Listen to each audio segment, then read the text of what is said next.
Na-trace ko na yung kotse ni Paul. O sige, ganito ang gawin mo. Alamin mo exactly kung nasan yun. Tapos i-text mo sa akin ang details. Okay? Alright, sige. Mark, may gusto sana ako discuss sa'yo eh. Teka muna, Patricia. Trabaho ba yan? Kung trabaho yan, unahin ko muna si Paul. Okay, sige. Sige na.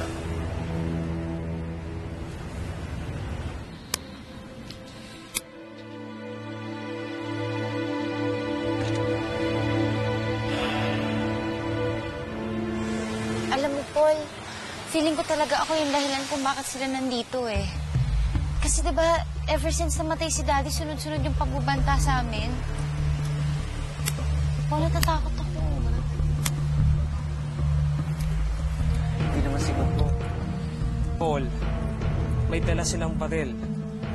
At wag tayo magpakasakali. Feeling ko mas okay kung umuwi na kayo ngayon.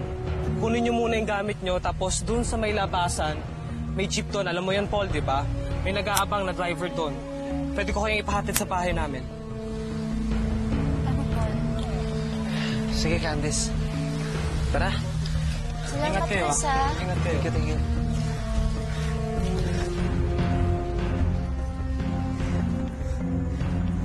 Nakakatakot na dito paggabi.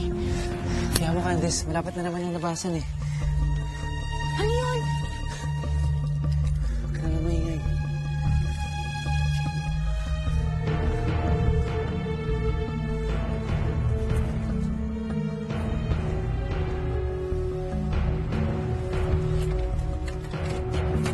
Chris! Yes, Chris! Nasaan si Paul at si Candice? Naku, Tito, kaalis lang po. Pinapunta ko po sila sa may labasan kasi mas delikado ko mag-stay sila dito. Wala ko sila punta. Dito kayo, ha? Sasama kami. Dito lang kayo, delikado, okay? Kaya mo akong punta ron. Chris, bantayan mo sila. Yes po, Tito. Bakit ka tayo iniwan?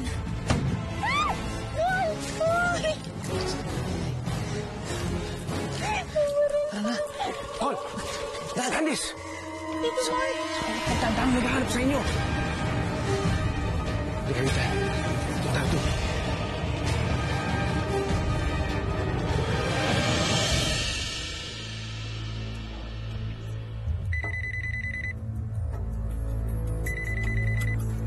Hello?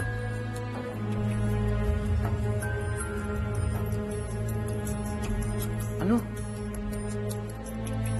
Paano naman nangyari na unahan pa kayo ni Mark? Umalis na kayo dyan bago pa kayo mahuli.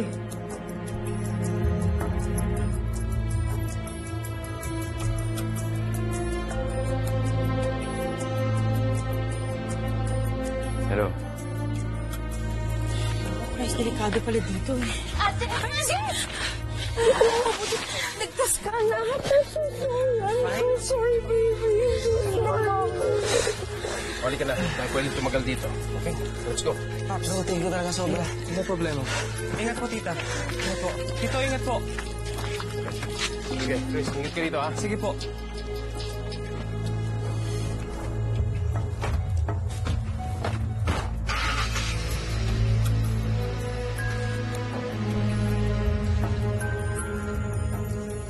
Huwag kang dadagayin, Jason, ha? Kapag nakita mo si Mrs. Tuazon, harapin mo, ha? Harapin mo yun.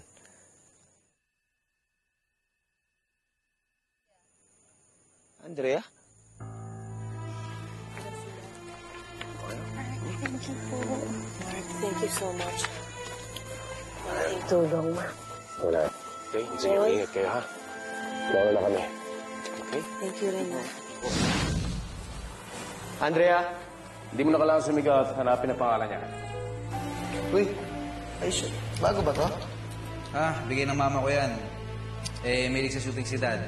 Yan, napakinabangan yung bala. Ayon sa ballistics analysis namin, nanggaling yung balang nahanap namin mula sa isang bear na baril. Pero sir, alam niyo ba kung saan baril nang galing yung bala? Opo. Ito po. Harrington and Richardson, 1994. Isang Taurus 86. Thank you. Thank you. Sige, ingat kayo, ha? Bye-bye.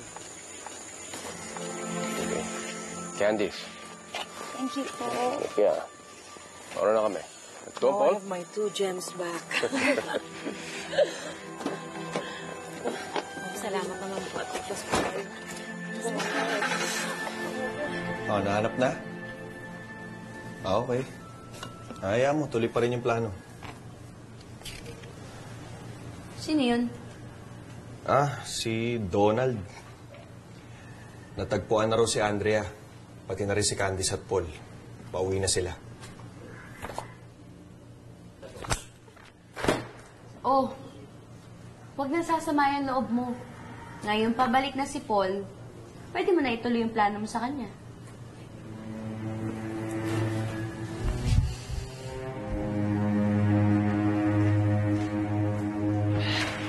Tita! I'm so glad you're...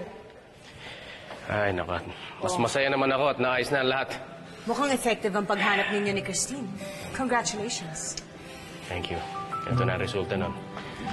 Talaga mas masaya ako ngayon.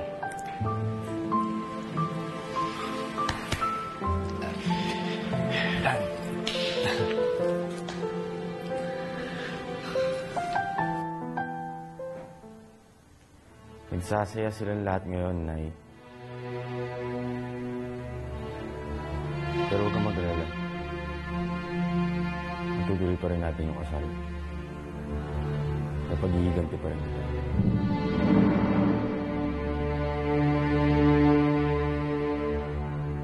Hello? Mark? Gusto ko sanang imbitahin kayo ni Paul. Kung pwede sana dito kayo mag-New Year sa bahay namin. Ipagluluto namin kayo. Para naman kahit pa paano makapagpasalamat man lang sa lahat ng naibigay ninyong tulong sa amin. Okay lang ba? Yes, we'll be there. I'm sure matutuwa si Paul niyan. Mga 8 p.m. Is that okay? 8 o'clock, that's perfect. We'll be there. See you. Thanks. So it's a date? Well, magdi-dinner kami sa kanila. Doon kami magbabagong taon. Sumama ka, Patricia. Malaking tulong ang nagawa mo sa paghanap kay Paul. Well, kung hindi ako tatarayan ng Lovely, why not? Sure, hindi ka tatarayan nun. Nakahanap ka naman ng bagong best friend, ha? Please. Siya nga pala, may gusto sana ako discuss sa'yo tungkol kay... Okay. Oh, Donald. Kamusta? Mabuti na si Paul. Yes. Donald, thank you very much. Magiging masaya ang bagong taon namin. Sasama-sama ang mga pamilya. That's great. At mabuti, nakabalik na rin si Andrea, kasabay ni Paul. I heard may dinner daw dun sa kanila. Yes. Pwede na rin ako sumama para magkaayos na rin kami bago mag-New Year. Patricia, meron ka sinasabi kanina. Sorry. Baka masira yung holiday spirit eh. Never mind na lang. Okay. Meron lang akong gagawin, okay? Manap muna kayo.